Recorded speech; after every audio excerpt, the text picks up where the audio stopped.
L'objectif, alors là, ne peut absolument pas être le cours de la bourse, mais doit être l'intérêt général, le bien commun, même si à certains moments, il n'y a pas de rentabilité économique au sens strict du terme.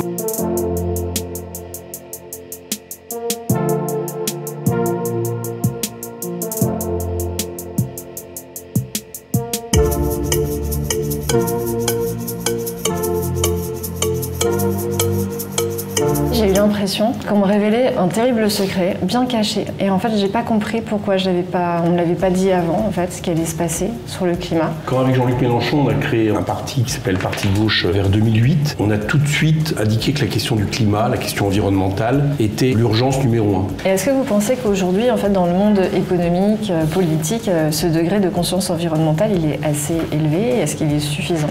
Manifestement non, parce que sinon il y aurait des actes suffisants, à la hauteur des enjeux. On veut que dans la Constitution, instaurer une règle verte, c'est-à-dire faire en sorte que notre économie, notre société, ne consomme plus, ne produise plus que la Terre ne peut absorber. On se demande quels sont les indicateurs complémentaires, quels sont les indicateurs extra-financiers de demain qui peuvent compléter ou remplacer un PIB. Le PIB, en gros, est l'héritier d'une société de croissance infinie qui ne mesure la qualité et la bonne santé de son économie qu'à travers justement ces indicateurs. On voit bien qu'aujourd'hui ça suffit pas. Il manque des indicateurs évidents, par exemple du niveau d'éducation d'un pays, du niveau de santé d'un pays, du niveau environnemental. Le ressenti que j'ai beaucoup, et c'est personnel, c'est pas forcément tous les dirigeants, c'est qu'on voit beaucoup les contraintes, mais nous on n'a qu'une envie, c'est de bouger, et on voit pas forcément les choses qui pourraient être incitatives, et notamment dans les indicateurs proposés. Et je trouve que c'est dommage parce que les entrepreneurs sont aussi ceux qui font bouger la société. Nous ne sommes pas d'accord, par exemple, avec les politiques actuelles qui consistent à aider les entreprises sans aucune contrainte ni condition. J'avais demandé une fois à Bruno Le Maire comment il pouvait vérifier et me convaincre que ces aides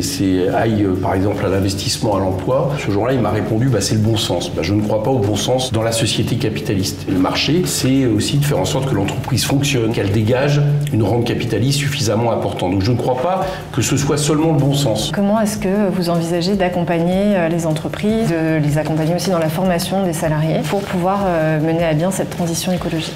En investissant. On a annoncé dès maintenant que pour aller vers une bifurcation écologique, l'État va mettre 200 milliards d'euros sur la table sur les 5 ans à venir. On pense que non seulement c'est bon pour le climat, mais c'est bon pour le carnet de commandes des entreprises. Les biens fondamentaux ne doivent plus être dévolus au marché. Donc on est contre l'ouverture à la concurrence de ce qui est lié à l'eau, au transport et à l'énergie. L'objectif, alors là, ne peut absolument pas être le cours de la bourse, mais doit être l'intérêt général, le bien commun, même si à certains moments, il n'y a pas de rentabilité économique au sens strict du terme, mais une rentabilité écologique. Et du coup, en termes de formation, concrètement, vous imaginez les choses comment? Nous sommes pour redonner tous les moyens à ce qu'a mis longtemps le pays en avant, c'est-à-dire la question des lycées professionnels, avec en France des cursus qui doivent être allongés à 4 ans, avec le fait, y compris, vous l'avez peut-être vu, de permettre à des lycéens professionnels qui sont indépendants fiscalement de leurs parents, mais aussi aux étudiants, de bénéficier d'un revenu minimum de 1 000 € qui leur permettent de faire leurs études, parce que souvent, ils viennent de classes populaires, de classes sociales qui ne permettent pas forcément de poursuivre très longtemps ces études,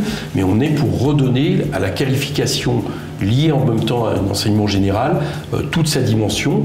Moi, la question que je voudrais vous poser, c'est imaginons justement, vous, demain, Jean-Luc Mélenchon est élu, comment vous vous senteriez là-dedans? Est-ce que vous imaginez, vous, en tant que chef d'entreprise, pouvoir participer à cette société-là, quoi? Je pense qu'on ne peut pas avoir de dirigeants aujourd'hui qui n'ont pas vécu ce qu'on a vécu, parce qu'ils vont devoir prendre des décisions cruciales dans les 5 années qui viennent, et que je pense que s'ils n'ont pas le niveau de connaissance que nous, on a eu le privilège de recevoir, ils vont prendre de mauvaises décisions.